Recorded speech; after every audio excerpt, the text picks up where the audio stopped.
Hey there, retro games fans. This is Andy C from Pieces of 8-Bit. Today we're going to be doing an unboxing, and this is something that I've been super excited about. Probably even more so than the Evercade. In fact, definitely more so than the Evercade. This is, as you probably can tell from the title, the Spectrum. It's called the Spectrum, and it is a modern recreation of the classic 1980s machine, the ZX Spectrum. I'm just going to tell you a little bit about the ZX Spectrum and why it's so important, first and foremost, and then we're going to get on and we're going to unbox it. I haven't seen this in the flesh yet. I haven't had a play with it. As you can see, it's still in its Amazon box that it came in today. Yeah, very excited to get my hands on this and just have a look at it. From what I understand, it is a really lovely recreation of the original. I don't own an original ZX Spectrum, and that's kind of on purpose, largely because, you know, for reliability and those kind of things, and I just didn't expect that I would play on it very much, so I don't have the space for it, so I haven't picked one up. So this was a really good option for me, a modern retake of the original 1980s classic. So yeah, the Spectrum, the ZX Spectrum, most importantly, came out in 1982 on the 23rd of April. It was launched at the Churchill Hotel in London. Most notably, it was then at the computing show at Earl's Court that same week, to much press fanfare. It was hotly anticipated. The ZX81, which came before it, really kind of set the scene, and people were very excited for the advent of the Spectrum. It was affordable, one of the first really affordable home computers, certainly in the UK, and it had some pretty big competitors to go up against through its lifetime. You know, the likes of the Commodore 64 in particular was its biggest competitor.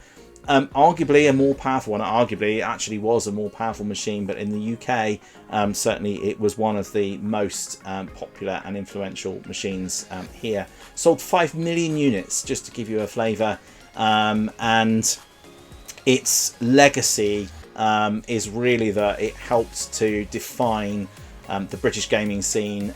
Interestingly, Clive Sinclair, the founder of Sinclair Research, the company that launched the ZX Spectrum, didn't want this to be a gaming machine. In fact, he was adamant he didn't want it to be a gaming machine, but for all the will in the world, that wasn't going to be the case, and the ZX Spectrum is largely considered one of the best gaming machines from the early 80s.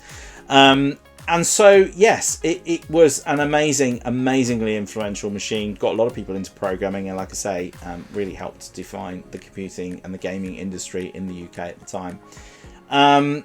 So it was often delivered late. They couldn't get them out the door quick enough, notoriously. But when you did get your hands on it, you were greeted with this it's quite a small little unit, with what a lot of people refer to as the dead flesh keyboard, which was like basically a rubber keyboard. It was so unique and so of its time and so styled. It was absolutely a joy. Yeah, it continued. There was a number of models that came after it. So there was the ZX Spectrum Plus, the 128, which I knew someone who had a 128, which I coveted. It was amazing. And then Amstrad bought Sinclair Research out in 1986. They released a couple more, the Plus 2 and the Plus 3, and plus a number of variants as well. But it never really saw the heady days of the ZX Spectrum from the early 80s, which continues to live on in people's memories and fondly recalled and remembered for ad infinitum. I think it'll always be something that people remember as being such an important and influential machine that people just love and look on so fondly. So without any further ado, let's get this this unboxed, and let's have a look to see what it looks like. I'll see you in a second.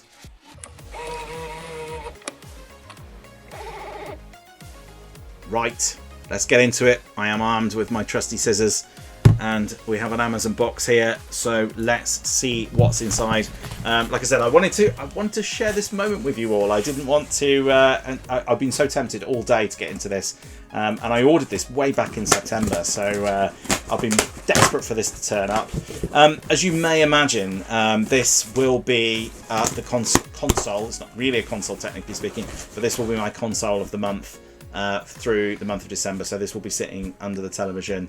And obviously don't forget, I will be reviewing the Evercade very shortly in the next couple of weeks, to let you know how I got on with that, the VSR Evercade that is in my living room. So this will be next on the list, and that's why I've been a little bit careful to sort of not give too much away. But yes, so here we go. So this is the unit itself. I think I didn't actually know what games were included, largely because they sort of did a bit of a teaser with it and suggested that there was some, they give some sort of clue as to what games were included, but I don't think they gave the full list. So this is the first time I've seen it. So just looking through here now, what can I see that I recognise straight away? Let me see. Oh goodness me, there's loads, there's so much stuff. Avalon, Ant Attack, Manic Miner. What else we got here? Can't see that through the packaging. I'll have to take it out in a second. Football Manager 2. Didn't even know it went back that many years. Well, there's loads. There's loads. I will put the list. I'll try and find a link to a list and I'll pop it in the description. I won't read them all out to you now. I'll put you all to sleep. So let's have a look then. So let's get the plastic off here. I can already tell that this is quite a small unit. It's lovely packaging. I really, really like this. I know I say that about everything, but this is really lovely packaging. The I don't know if you can tell from that. Yeah, you can probably just see the light reflecting on there.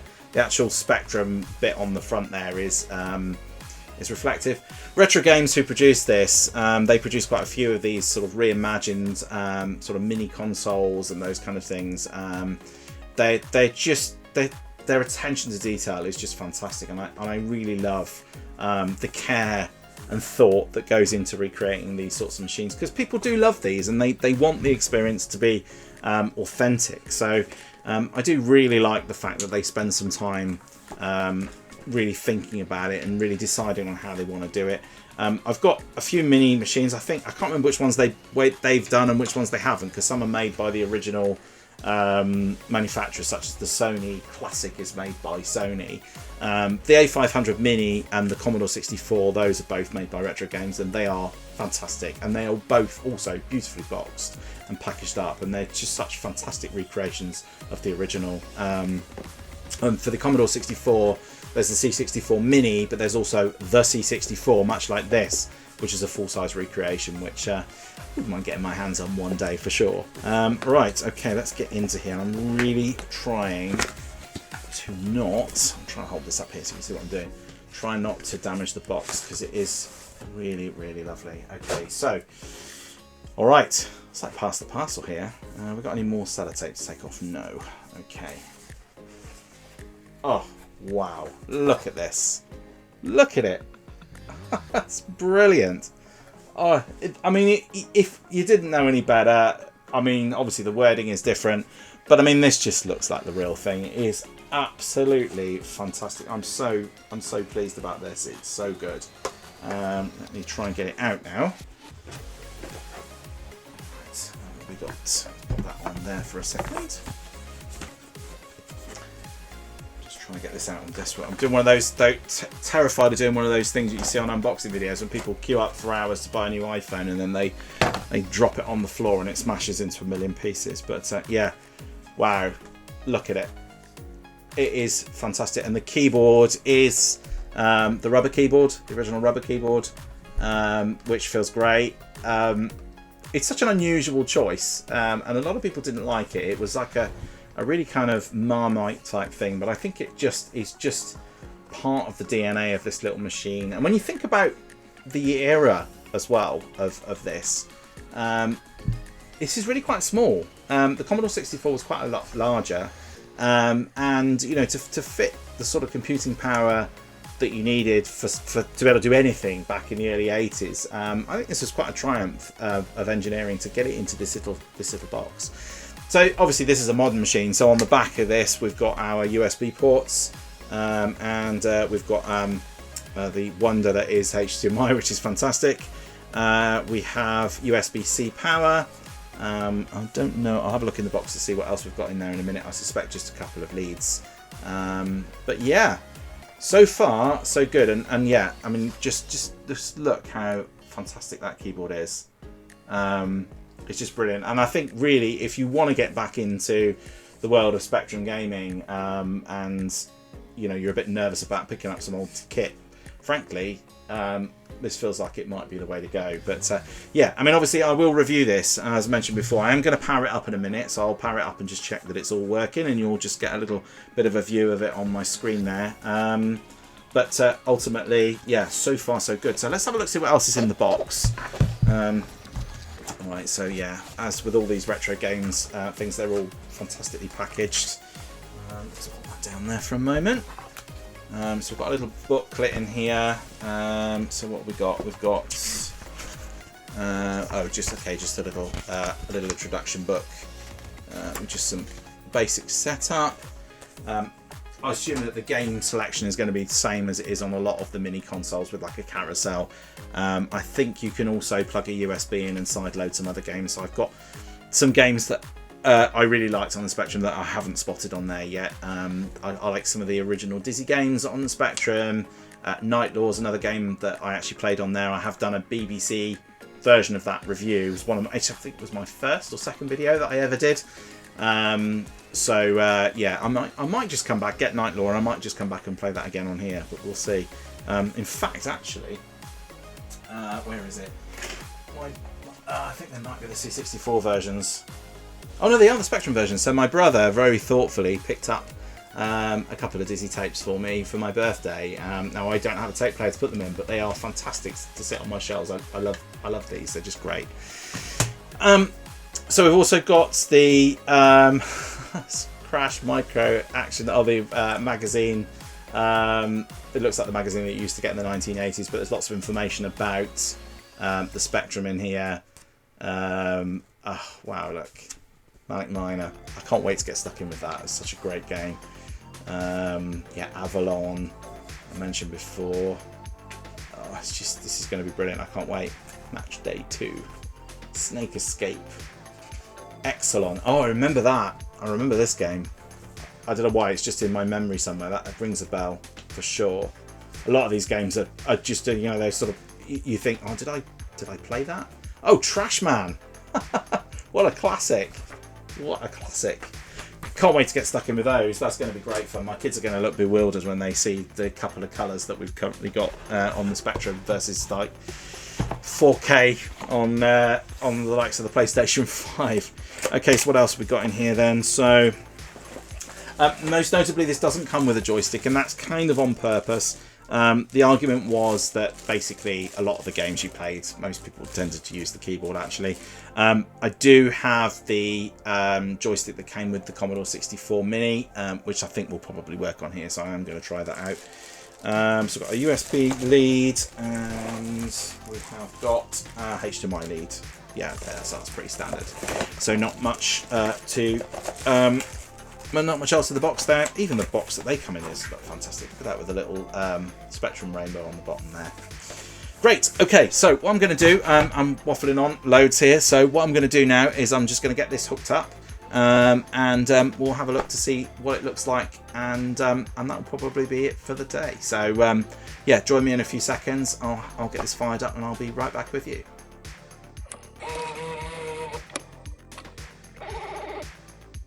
Alright then, so we're ready to go, so let's get this switched on and let's have a look. I've got such fond memories of this machine. I didn't own a Spectrum 48, a Spectrum ZX Spectrum back in the day, but I did have a friend who had one, and I used to spend a lot of time. This was really, you know, I mentioned before that I played on the Amiga a lot around a friend's house in the 90s as a teenager. This was the machine I played on as a kid in the 80s, probably more than anything else. I used to go around my friend's house and play on this. I knew another kid who lived at the bottom of the street who had a 128 as well. Used to go around there. So a lot of fond memories from this, lots of games that we played. And we would typically go down to the video shop, and you would have a carousel. They used to have a carousel of random games in there that was sort of, you know, £2-3, that kind of thing. And you'd look on the case, look at the graphics on the back, and you'd be like, oh yeah, that looks good. Yeah, never heard of it before, you know, no internet in those days. So you'd look on the back and just go, yeah, I like the look of the graphics on that, and you'd have a go of it. A lot of the time that'd be absolute rubbish. Sometimes it wouldn't even work, but every now and again you'd find an absolute gem. And sadly, a lot of the companies that built games and were established to build games got sort of subsumed by other companies or went bust, and it's a real shame. There were some real trailblazers back in the 80s, but you know, they helped to define the British gaming scene, as I mentioned before, that we have today. You know, that gaming development in the UK is really big business, and that is in part due to a lot of the game companies that appeared as a result of this, and the Commodore 64 as well. You know, that credit where it's due, back in the 1980s. So let's skip through. What do we want? Let's just go for 50 for the moment, because I don't. Let's just get this going. And I've got to run a quick TV test apparently. Television test will end. Press L to accept settings. There we go. We're in. All right. This is tough. Honestly, I can't possibly get across to you just how excited I am to get started with this. I mean, I imagine probably the novelty will wear off after a little while, but you know, I think it just looks great. Right, let's pick a game that we know. So how do we move around here? Can we just look at this? I love this sort of attention to detail. It's great. Right, Q down left, O and P. Right, okay, here we go. B close. O and P. I think to be honest, you're definitely going to want a joystick on here. To be honest, that's going to make life a lot easier. So we'll grab one in a minute. Just before I finish this first look, I'll go and grab a joystick, and we'll just have a quick go and just see if it works, and then we'll leave it there, I think. So let's get Manic Miner going. There it is. What a classic. There it is, Manic Miner. Brilliant. I can't remember what the keys were now.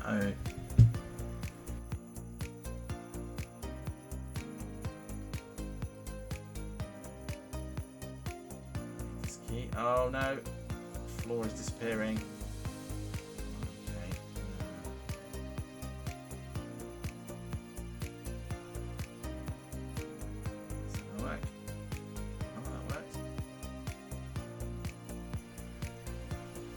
Oh, what happened there? I got squashed. Oh, I died. I don't even know what I did. So there we go. So that's one of our first games, first of many, I'm sure. And we're going to go and have a look to see how I can get some extra games on here as well, because there's a few games that I'd really, really like to go and have another look at. So I'm going to plug a joystick in, and then I'll be right back with you, and then we'll wrap up. So yeah, I've plugged a joystick in, and I plugged in the C64 joystick from my C64 Mini. Also a great little purchase. You can pick these up quite cheap now, and if you're interested in getting back into the Commodore 64 scene as well, go check out one of those. But we're not here to talk about that. We're here to talk about the ZX Spectrum. So yes, I've got the C64 joystick, and I can tell you straight away that just works. You can see it moving around in the background there. So yeah, I think that's going to be a must, and I suspect that you'll be able to plug any kind of USB gamepad in, and that should work absolutely fine for you. So obviously I'm going to talk a lot more about the unit when I've had a month. A terrifying prospect really that I'll be talking to you about that in 2025 now, after Christmas, which feels like it's ages away but is now really just around the corner. But yeah, I'm going to live with that for a month and see how I get on, and I'll let you know how I get on. In terms of the unboxing itself, well, what a joy. I mean, that was just brilliant. It's beautifully packaged. The unit itself, first impressions, absolutely fantastic. Really lovely. Beautiful attention to detail. The box itself is really lovely as well, you know, with the shiny front on it, and it's nicely packaged inside with that little... I'm loving this sort of Crash Micro Action magazine that you got in the 80s, the little version of that for me to flick through later, which I shall be probably reading from cover to cover, so I'm looking forward to that. So yeah, so far, very impressed, and I think probably this is going to absolutely scratch the itch that was the Spectrum one, and I was toying with the idea of picking up an old one, maybe a broken one, just to put on the shelf, just to kind of show off really. But this in my opinion, this is the way to go. I think, especially for these old 1980s machines, they're just going to be so much easier to get set up. You know, it's just better, and it will scratch that itch if you want to play some of those old games. So yeah. So obviously coming up in the channel, we have got, as I mentioned before, something coming up for Christmas. I've also got the review of the Evercade VSR coming up, so that will probably be next week. So yeah, I've got that coming, and yeah, then it's going to be running to Christmas, so all bets are off. I'm not quite sure what I'm going to do over the Christmas break, and over that period, but yeah, we've got some Lego stuff coming up, which I will tell you about very, very shortly. So yes, and it may be that I do the odd review for a game on here if I have time, but yeah, at the moment my schedule is a little bit uncertain, so we will see, but I promise there will be content. So yeah, probably that just leaves me to say that if you do enjoy these videos, please do hit that like and subscribe button. Thank you to everybody who has supported me so far. I really do appreciate that, and thanks ever so much for watching and sticking with my videos. Yeah, that's it for today, I think. So until the next time, take care of yourselves. I'll see you around. Bye for now.